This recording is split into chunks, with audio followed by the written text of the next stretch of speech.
गंगापुत्र भीष्म के बारे में कौन नहीं जानता है। आज हम आपको भीष्म से जुड़ी ऐसी कहानियां सुनाएंगे जो शायद ही आपने कभी सुनी होगी। वीडियो स्टार्ट करने से पहले अगर आपने हमारे चैनल को सब्सक्राइब नहीं किया है तो कृपया सब्सक्राइब करें और वीडियो को एंड तक जरूर देखें। तो चलिए शुरू करते हैं। बात महाभारत में उस समय की है जब राजमाता सत्यवती के बड़े पुत्र चित्रांगद की एक युद्ध में मृत्यु हो गई। तब उनके छोटे पुत्र विचित्रवीर को हस्तिनापुर का राजा बनाया गया। विचित्रवीर की आयु बहुत कम थी और उनका स्वास्थ्य भी अच्छा नहीं रहता था। वो बस नाम के राजा थे। पूरे राज्य का काम धाम गंगापुत्र भीष्म को ही संभालना पड़ता था।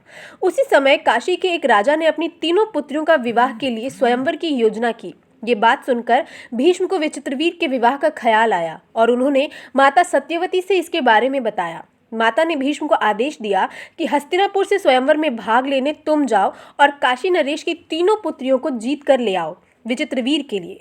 भीष्म ने आदेश का पालन किया और स्वयंवर में पहुंच गए। भीष्म को वहां देखकर सब आश्चर्यचकित हुए, क्योंकि भीष्म ने तो ब्रह्मचार्य का व्रत लिया है और वो इस स्वयंवर में क्या कर रहे हैं। देखते ही देखते भीष्म ने स्वयंवर पर अपना अधिकार बना लिया और तीनों राजकुमारियों को जीत उन्हें अपने साथ लाने लगे। काशीराज की बड़ी पुत्री थी जिसका नाम अंबा था। वो राजा सलाया से प्रेम करती थी और दिल से उन्हें अपना पति मानती थी। रास्ते में देवी अंबा ने भीष्म को पूरी बातें बताई। भीष्म को बात समझ आई और उन्होंने देवी अंबा को राजा सलाया के पास भेज दिया और बाकी दोनों बहनों से विचित्रवीर का विवाह करवा दिया।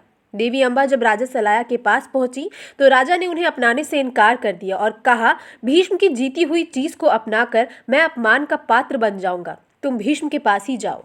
देवी अंबा निराश होकर भीष्म के पास आई तो उन्होंने उन्हें स्वीकार करने से मना कर दिया और कहा कि मैं ब्रह्मचारी हूँ। देवी ने कहा, तो क्यों उठा लाए मुझे जीतकर, मैं क्या कोई वस्तु हूँ। भीष्म के मना करने पर देवी अंबा बहुत क्रोधित हुई और उन्होंने भीष्म को अपने अपमान का कारण मान लिया। देवी अनेक से राजा महाराजा लोगों के पास गई और भीष्म को दंडित करने की गुहार लगाई, लेकिन किसी ने एक ना सुनी, क्योंकि सभी भीष्म से डरते थे।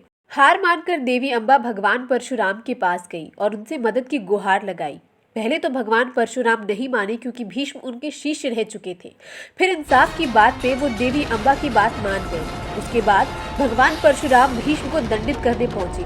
भीष्म ने भी गुरु को नमन कर चुनौती स्वीकार की और दोनों के बीच कई दिनों तक युद्ध चलता रहा। दोनों ही परम योद्धा थे। अंत में भगवान शिव प्रकट हुए और दोनों की लड़ाई रुकवाई। देवी अंबा ने शिव जी से पूछा कि और मेरे इंसाफ का क्या होगा, क्या मेरी पुकार सुनने वाला कोई नहीं। तभी भगवान शिव ने देवी को आशीर्वाद दिया कि जब भी भीष्म की मृत्यु होगी तुम ही उसकी मृत्यु का कारण बनोगी। ये कहकर शिव जी वहां से चले गए।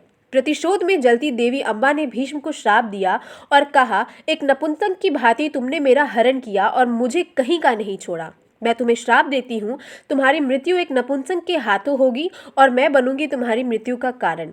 इतना कहकर देवी ने उस जन्म में अपने प्राण त्याग दिए और हुआ भी यही। अगले जन्म में देवी महाराज द्रुपद की पुत्री शिखंडी बन के फिर आई और महाभारत के युद्ध में तपस्या कर नपुंसक भी बनी, जिसके सामने आते ही भीष्म ने अपने हथियार छोड़ दिए। तभी अर्जुन गंगापुत्र भीष्म का वध कर पाए।